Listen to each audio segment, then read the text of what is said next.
Bem, então vamos continuar a parte de oceanografia química. Na verdade, a gente vai finalizar o conteúdo de oceanografia química.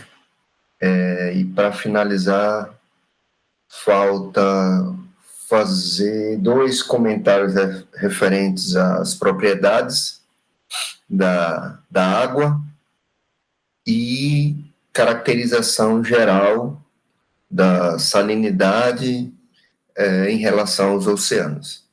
Tá? Para finalizarmos essa dependência da densidade em relação da água, densidade da água em relação a questões de temperatura, mas também a gente pode, posteriormente, vai falar sobre salinidade e pressão. Falta discutirmos sobre a chamada dilatação anômala, que é a variação do volume da água no momento em que a água reduz a temperatura de 4 a 0 graus centígrados. Tá? Então, se a gente tem um certo volume de água reduzindo a sua temperatura, com exemplos e essa relação da temperatura com a densidade. A relação da densidade com o volume, eu já expliquei na aula anterior, que também é uma representação inversamente proporcional, ou seja, volume aumenta, densidade diminui, ou volume diminui, a densidade aumenta, mas sempre pensando que existe um ponto de inversão nisso daí, que é exatamente a partir de 4 graus de temperatura, né, a situação ela modifica completamente. Então, a temperatura ela tem uma ação de variação dependendo da densidade e do volume, essa relação ela vai ser alterada. Então, o que, que a gente vê normalmente? A gente vê nessa figura aqui, um certo volume a 80 graus centígrados.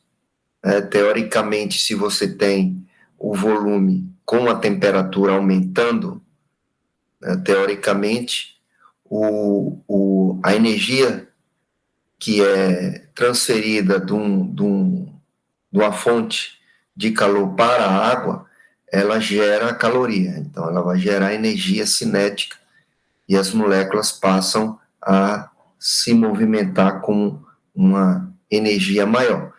Então, a tendência é você ver exatamente um volume maior, certo? Conforme essa temperatura ela vai reduzindo, essa energia cinética ela vai diminuindo, né? Tem menos energia cinética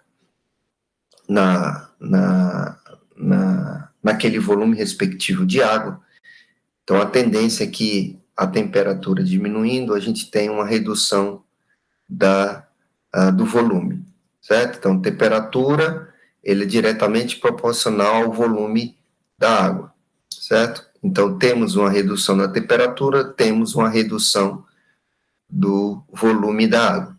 Só que quando chega a 4 graus Celsius, como eu expliquei na aula passada, existe um momento em que as moléculas de água elas reduzem drasticamente a sua movimentação, porque é a redução da energia cinética, e ela começa a se dispor entre as moléculas, então existe uma disposição intermolecular na forma hexagonal.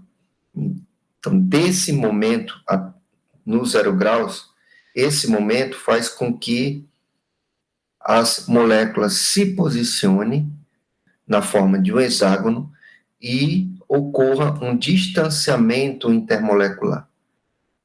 Então, a partir desse momento, quando você tem a redução da temperatura a partir de 4 graus, você começa a observar o aumento do volume desse respectivo frasco, vamos supor. Então, a ideia é a seguinte: redução da temperatura, redução do volume, porque ocorre a diminuição da fonte de energia e redução da energia cinética. sendo que quando chega a partir de 4 graus centígrados, você tem a disposição das moléculas de água numa forma hexagonal, formando um aumento volumétrico daquela respectiva massa de água. Então, de 4 a 0 graus, você tem a relação inversamente proporcional. Então, antes de 0 graus, redução da temperatura, redução do volume. Tá? Volume, temperatura, ambas são inversamente proporcional à densidade. Então, reduz temperatura, reduz o volume. Chegou a 4 graus, essa relação passa a ser inversamente proporcional. Reduz a temperatura, começa o aumento do volume da água. E é exatamente isso que acontece naqueles frascos, garrafas que são colocadas nos freezers. Como é um recipiente fechado com o volume respectivo de água, se você não tirar essa garrafa do freezer, aquele volume no interior, abaixo de 4 graus, ele passa a se expandir e acaba rompendo uma lata de cerveja, uma garrafa de cerveja, uma garrafa de água. A gente pode ver também a situação para a densidade, porque a temperatura ela é, né, inversamente proporcional à densidade, então, conforme diminui a temperatura, aumenta a densidade, sendo que quando chega a 4 graus, essa relação, ela inverte, ela se torna diretamente proporcional, ou seja, diminui a temperatura, diminui a densidade. Então, isso é uma característica bem interessante da água, e explicada a partir daquela forma hexagonal e redução completa da energia cinética intermolecular. O que acontece isso no ambiente? Falei para vocês isso, alguns alunos já conversaram comigo na aula de revisão, e eu expliquei.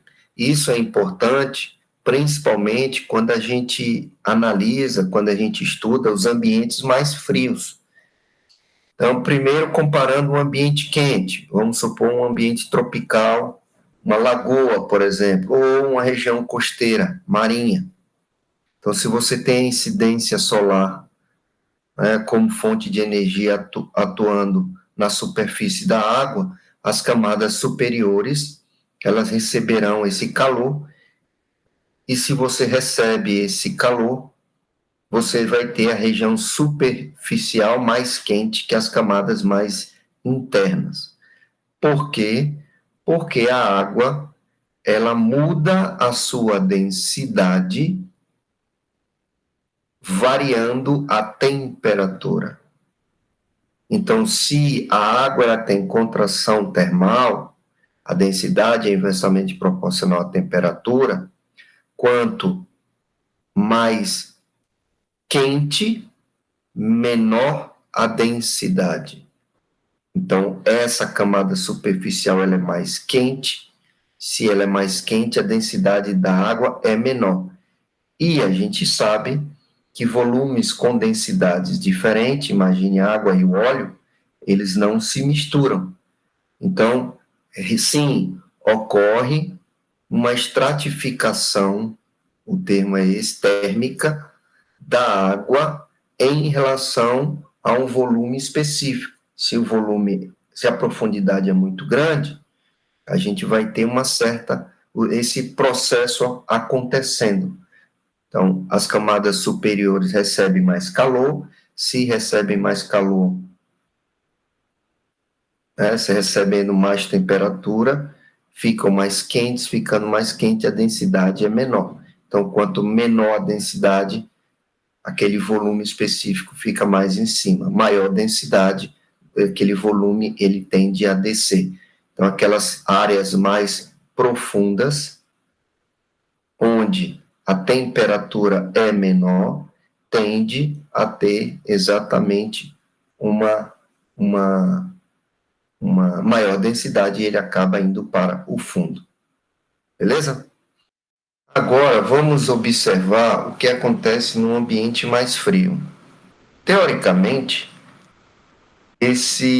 A mesma situação que a gente viu ainda há pouco, num ambiente quente, num ambiente tropical, deveria repetir o processo no ambiente mais frio, concorda?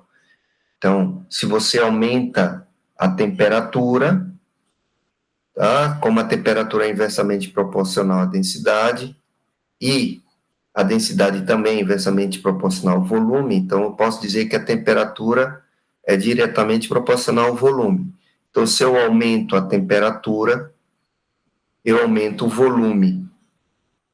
Se eu tenho essas relações, quanto mais quente aquele volume de água, ele se torna menos denso. Temperatura quente, densidade menor. Se você tem um volume de 8 graus, uma água com 8 graus centígrados, ele vai ter uma densidade menor do que a água a 7, a 6, a 5, a 4 graus. Tá? Então, essa relação, ela deveria repetir para um ambiente frio. Acontece que, a partir de 4 graus para 0 graus, as relações se invertem, como eu acabei de mostrar no início da aula.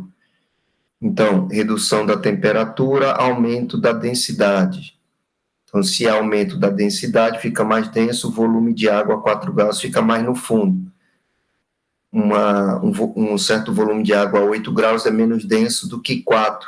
Então, o mais quente fica na superfície, o mais frio desce, porque é mais denso.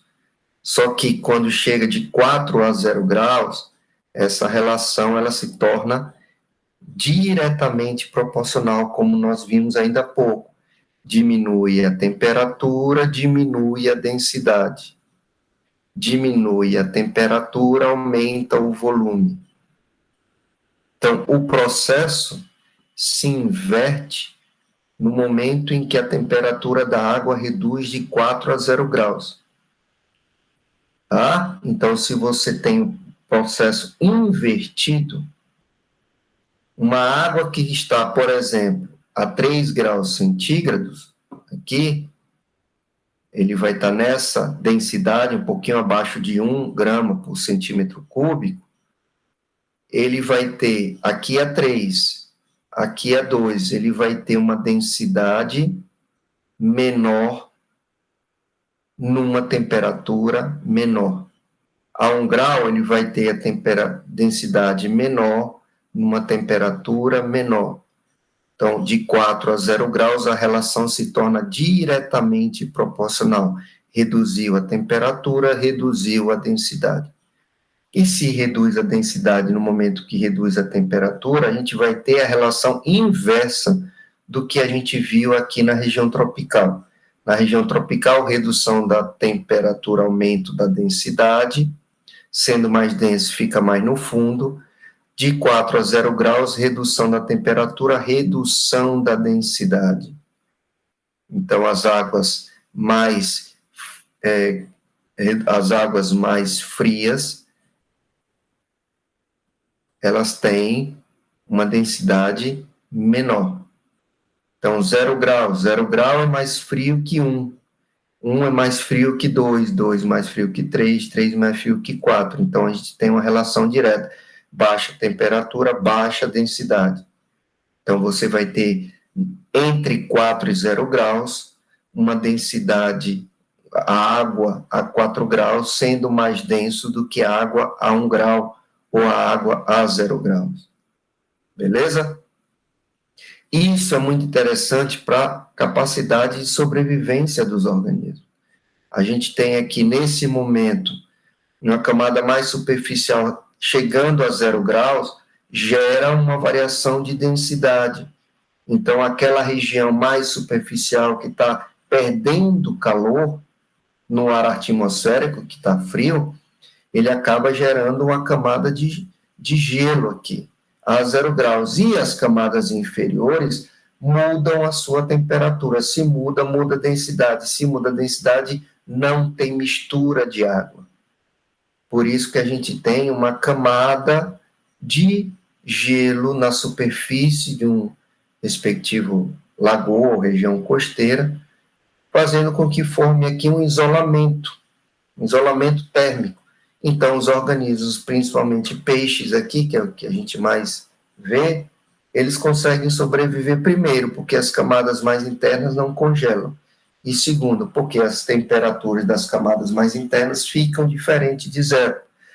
Aí já vem questões relacionadas à fisiologia do animal, as estratégias que o animal tem para poder sobreviver em temperaturas muito baixas, que isso não vem ao caso a gente discutir agora. Vocês vão ver isso em fisiologia animal ou na parte de oceanografia biótica.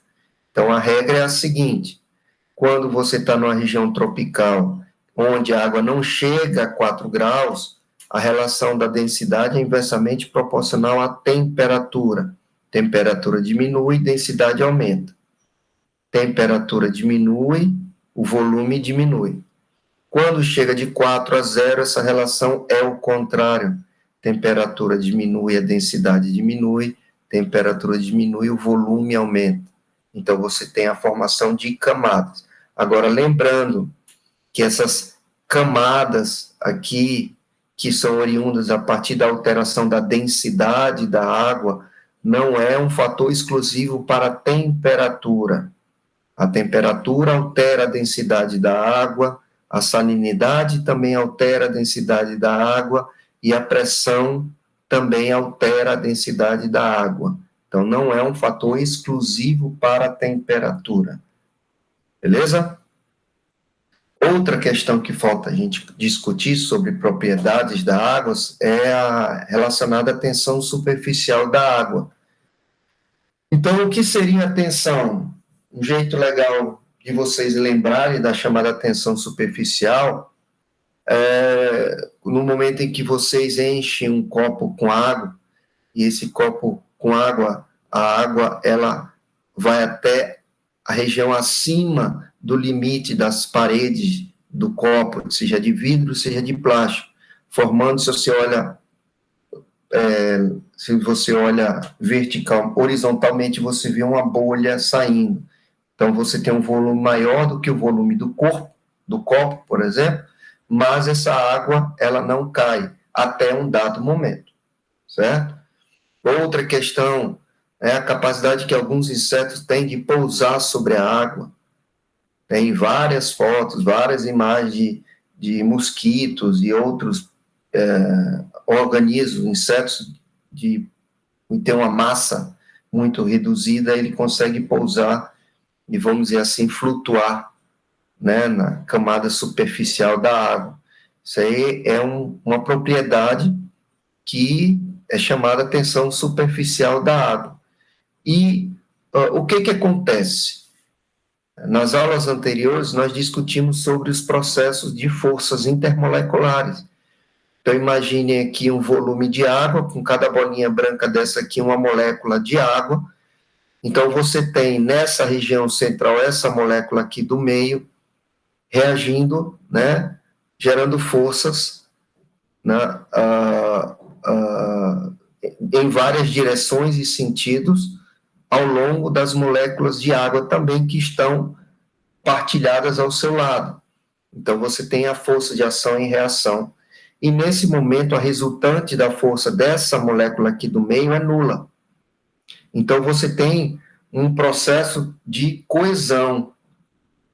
Tá? Você tem as moléculas coesas entre si, porque elas geram uma força de direção em sentido específico de entre moléculas, e elas ficam coesas, justamente a partir das chamadas ligações de hidrogênio, como eu expliquei na aula passada. Então, é a força de coesão que existe entre as moléculas vizinhas a uma respectiva molécula. Então, é coesão isso daí, que é gerada a partir das ligações de hidrogênio intermolecular. Então, uma molécula, ela recebe essa ação das moléculas vizinhas e assim sucessivamente. Mas o que acontece na região superficial? Na região superficial, a camada mais superficial, as moléculas que estão no limite da superfície, elas não têm uma coesão onde a resultante é nula. Então, esse momento, a molécula, essa molécula recebe uma força de coesão da molécula acima, abaixo e as respectivas laterais diagonais. O problema é que essa aqui no centro, ela só vai receber as forças de direção laterais e abaixo. Por quê? Porque não existe mais moléculas acima. Então, existe um direcionamento das forças para essa molécula central, onde a resultante dessas forças é direcionada para baixo. Então, existe uma força meio que puxando essas moléculas na camada mais superficial para baixo. Então, se você tem um volume de água acima da parede de um corpo, esse volume ele só não cai do copo, só não esvai de uma superfície específica, porque existe uma força de coesão nas camadas mais superiores, onde a resultante é para baixo. É como se estivesse puxando uma fileira de moléculas na superfície e um cabo puxando cada molécula dessa para baixo. Então, a água, esse volume não sai, né, para o exterior de um objeto específico, um pote, um becker. Tá? Então, a gente tem a tensão originada a partir disso, um processo de interação entre as moléculas diferente na superfície e interior de um volume de água. Então, as interações é diferente justamente porque a camada mais superior não tem, né, moléculas acima dela. Beleza? Isso aqui a gente chama de força de coesão. Mas a água, ela tem o que nós chamamos de força de adsorção. O que seria a adsorção? A adsorção é a junção de duas propriedades, coesão e adesão. Coesão, eu já expliquei para vocês, seria a tensão superficial da água, né, que acabamos de discutir. E o que seria adesão? Adesão é a interação agora, porque coesão é a interação entre as moléculas, e adesão, a coesão é a interação entre as moléculas de água. A adesão é a relação entre, ou interação entre as moléculas do fluido, que no caso é a água, a uma superfície sólida. Por exemplo, nessa figurazinha aqui, o becker, até mesmo o becker, a parede, né, do becker, ou o interior desse tubo de vidro. Quando você tem o interior do tubo, e principalmente quando você tem um tubo muito fino, se você tem um tubo muito fino, isso pode gerar o que nós chamamos de capilaridade, que acontece nas raízes das plantas. No manguezal a gente tem, se você tem uma área muito pequena e você aumenta a capilaridade, então a água ela tem a capacidade de subir, mesmo contra a gravidade, né, subir até uma certa altura. E isso é um processo, justamente, né, a capilaridade é um processo por influência das forças de coesão e adesão da água. Então, coesão, que é a interação entre as moléculas da água, e a adesão, que seria a interação as moléculas da água ao longo de uma superfície sólida, principalmente porosa. Então, a adesão é a capacidade que as moléculas da água têm de aderir-se à superfície de um objeto específico. Lembra quando a gente pega um guardanapo de papel e coloca esse guardanapo de papel dentro de um copo? Façam isso. Então, façam um tubo de guardanapo de papel, enrolem e coloquem ele verticalmente ao longo de um copo d'água. Vocês vão ver, se vocês colocarem um corante, vocês vão ver que essa água ela vai começar a subir ao longo desse tubo de papel de guardanapo, justamente porque existe um processo da adesão das moléculas da água na superfície porosa desse guardanapo, e por força de coesão entre as moléculas, esse volume ele começa a subir, né? Mesmo enfrentando, vamos dizer assim, né, a gravidade. Mas, logicamente, tudo isso depende da porosidade do objeto, a capilaridade, capacidade de capilaridade vai depender também do diâmetro daquele canudo, vamos dizer assim, ou da área da raiz, mas o que a gente sabe é que a água ela tem essa capacidade de tensão superficial, capilaridade e os processos da força de adoção, que são as forças de coesão junto com a força de adesão entre as moléculas da água e a molécula da água e a superfície de um objeto específico. Então, agora a gente finaliza as propriedades da água, explicamos todas as principais propriedades e vamos agora caracterizar o oceano e definir alguns conceitos que são importantes para a gente compreender de uma forma geral a parte química da oceanografia. Eu fiz aqui questão de deixar no slide, na apresentação, um resumo do que nós discutimos em termos de propriedades. Então, eu não vou ficar lendo aqui cada um deles, mas isso aqui vai servir para vocês terem uma ideia mais sucinta ou poderem relembrar todas essas características, essas propriedades que nós discutimos na aula anterior e nessa aula aqui. Então, por exemplo, os estados físicos, os estados existentes da água, no estado vapor, líquido e sólido, só para lembrar que é a única substância encontrada no planeta que apresenta esses três estados na superfície da Terra. Então, por ação de uma fonte de calor, que no caso é o Sol, ou uma fonte maior ou menor, imaginando aqui a linha do Equador, região tropical e região polar, a gente vai encontrar água nesses três estados.